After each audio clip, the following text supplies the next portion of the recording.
পবিত্র কালামুল্লাহ শরীফে 114টি সূরা দিয়েছেন। এই সমস্ত সূরাগুলোর মধ্য থেকে সূরা ফাতিহার পরে যেই সূরা, সেই সূরা হলো সূরাতুল বাকারা। শব্দের অর্থ হচ্ছে গাভী। বাকারা শব্দের অর্থ হচ্ছে গাভী। আল্লাহ তাআলা সূরাতুল বাকারার মধ্যে বলেছেন 208 নম্বর আয়াতে, 208 নম্বর আয়াতে রব্বে কারীম বলেন, ইয়া আইয়ুহাল্লাযীনা আমানু দুখুলু ফিস-সিলমি কাফা। ওই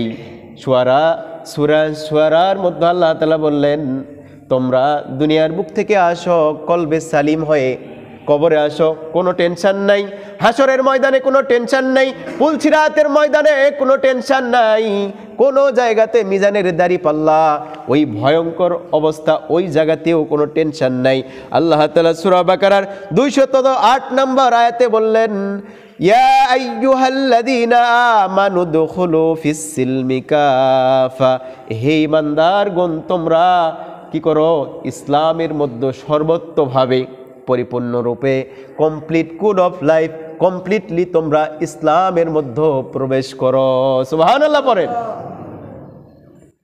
ইসলামকে আমরা কিভাবে অ্যাকসেপ্ট করব, গ্রহণ করব? রব্বে কারীম সূরা বাকারার মধ্যে বলে দিয়েছেন, এইটা ধরলাম আর ওইটা ধরলাম না, নামাজ পড়লাম কিন্তু রোজা করলাম না, তা হবে না। রোজা করলাম কিন্তু হজ যদি ফরজ হয়ে যায়, হজ করলাম না, তা হবে না। নামাজ পড়লাম, হজ করলাম, যাকাত দিলাম, সত্য কথা যখন বলতে হবে, সত্য কথা বললাম না, তা হবে না। তা হবে না। আল্লাহ তাআলা কোরআনে বলেছেন যে, ইয়া আইয়ুহাল্লাযীনা আমানু দুখুলু ফিস-সিলমি কাফা।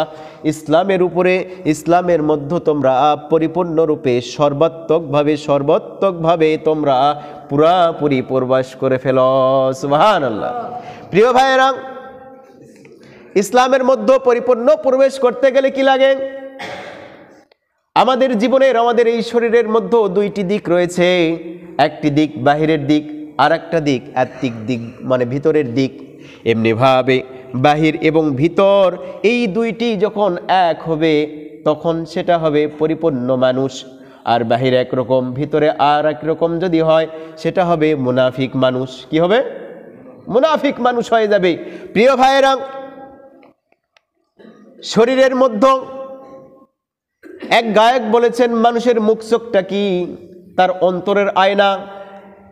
তার অন্তরে যদি, কলিজায় যদি ব্যথা পেয়ে থাকে, কলিজায় যদি কোনো এমন একটা চিন্তিত থাকে, তাহলে এই চিন্তার ভাবটা মানুষের এই চেহারার মধ্যে প্রকাশিত হয়।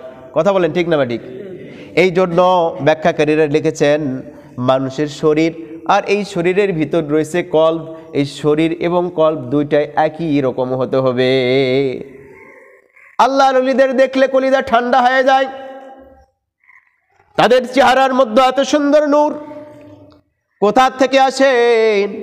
তারা যে রব্বে কারীমের জিকির করেন, তাদের ভিতরেও একই রকম, বাহিরেও একই রকম, যার কারণে ওই ভিতরের প্রতিচ্ছবিটা তাদের চেহারার দিকে ফুটিয়ে ওঠে। বলুন সুবহানাল্লাহ।